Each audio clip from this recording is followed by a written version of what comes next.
किसान भाइयों नमस्कार। स्वागत है आप सभी का हमारे यूट्यूब चैनल में। किसान भाइयों, आज के इस वीडियो में हम बात करने वाले हैं कि किस प्रकार से हम अपनी लहसुन की फसल को ऊंचे भाव में बेच सकते हैं, किस प्रकार से हम अपनी लहसुन की फसल की अच्छी क्वालिटी मेंटेन कर सकते हैं। किसान भाइयों, यह जो बातें मैंने बताई इन सब को हम खुद स्वयं कर सकते हैं, परंतु जो किसान भाई होते हैं इन बातों पर ध्यान ही नहीं देते हैं।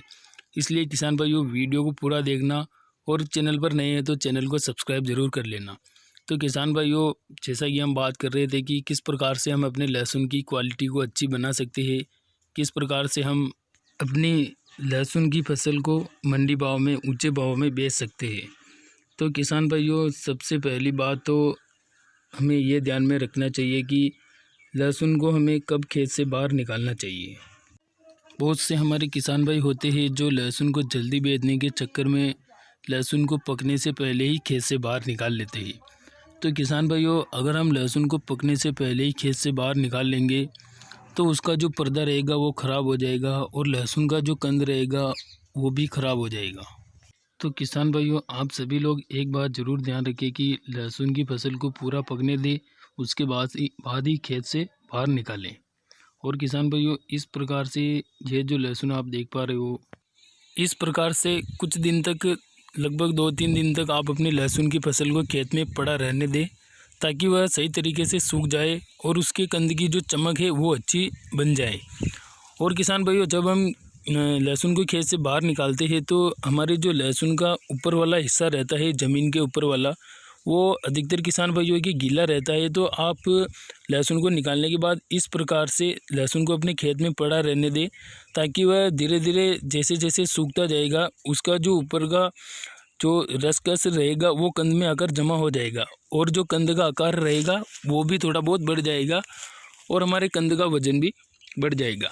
अब किसान भाइयों, बात करते हैं हम दूसरी बात, सबसे ज़रूरी बात कि हम अपनी लहसुन की क्वालिटी को किस प्रकार मेंटेन कर सकते हैं। तो इस प्रकार से ये जो कुछ बड़े कंद हमारी लहसुन की फसल में रहते हैं, बड़े बड़े कंद, उनकी ग्रेडिंग आप अच्छी तरीके से कर लें। किसान भाइयों, आप ग्रेडिंग करते हैं तो आप लहसुन की फसल की आप 2 या 3 वैरायटी बना सकते हैं। एक जो सबसे बड़ा लहसुन रहता है फूल गोला माल, उसकी अलग वैरायटी बना सकते हैं और इसके अलावा जो लड्डू माल रहता है उसकी अलग वैरायटी बना ले और जो सबसे छोटा अंटी माल रहता है उसकी अलग वैरायटी बना ले।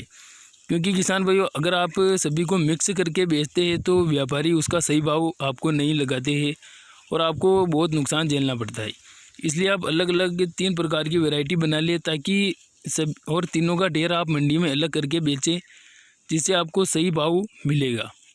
और किसान भाइयों, एक बात हमेशा ध्यान में रखना चाहिए कि बहुत से हमारे किसान भाई होते हैं जो लहसुन की क्वालिटी भी अच्छी तरह मेंटेन कर लेते हैं, उसकी ग्रेडिंग सही तरीके से करके अच्छी 2-3 प्रकार की क्वालिटी बना लेते हैं, परंतु वो अधिक मुनाफा कमाने के चक्कर में लहसुन में जब चमक पैदा करने के लिए वो पाउडर आता है हाइड्रो, उसको मिला देते हैं।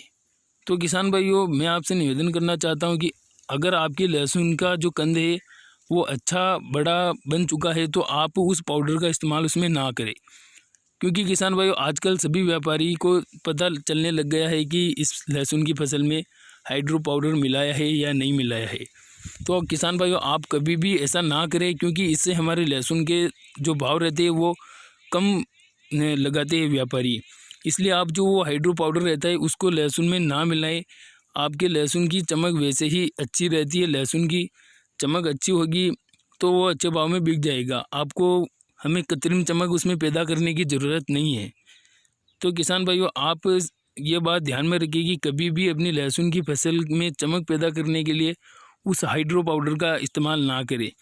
और किसान भाइयों, बहुत सारे जो किसान भाई होते हैं वो करते हैं और बहुत सारे किसान भाई नहीं भी करते हैं, परंतु जो हाइड्रो पाउडर का इस्तेमाल करते हैं उनसे खासकर कहना चाहता हूँ कि आप उस पाउडर का इस्तेमाल ना करें।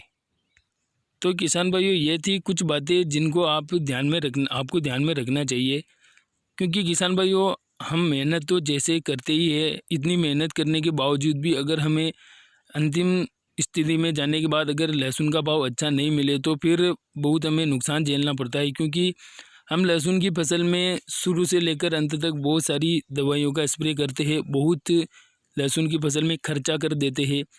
तो अंत में जाकर फिर हम खुद ही उसकी क्वालिटी को बिगाड़ देते हैं, उसका जो भाव है उसको कम कर देते हैं, तो फिर इससे नुकसान हमको ही झेलना पड़ता है। तो किसान भाई ये कुछ बातें थी जिनको आप ध्यान में रखकर आप अपनी लहसुन की क्वालिटी को मेंटेन कर सकते हैं।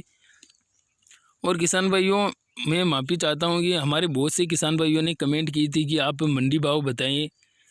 कुछ भाइयों ने कमेंट की थी कि इंदौर मंडी भाव, नीमच मंडी भाव, निम्बाड़ा मंडी भाव बताएं। तो किसान भाइयों मैं अभी तक मंडी में किसी से सही से बात नहीं कर पाया हूँ, तो मेरी कोशिश यही है कि मैं बहुत जल्द आपको मंडी भाव से अपडेट कराऊँगा। और किसान भाइयों अगर आप मंडी भाव से अपडेट होना चाहते हैं तो सभी किसान भाई एक बार कमेंट करके ज़रूर बता दें, ताकि हमें पता चल सके कि मंडी भाव जानने की किसान भाइयों की कितनी डिमांड है। तो उम्मीद करता हूँ किसान भाई यह वीडियो आपको पसंद आया होगा। पसंद आए तो सब्सक्राइब जरूर करें। धन्यवाद। जय जवान जय किसान।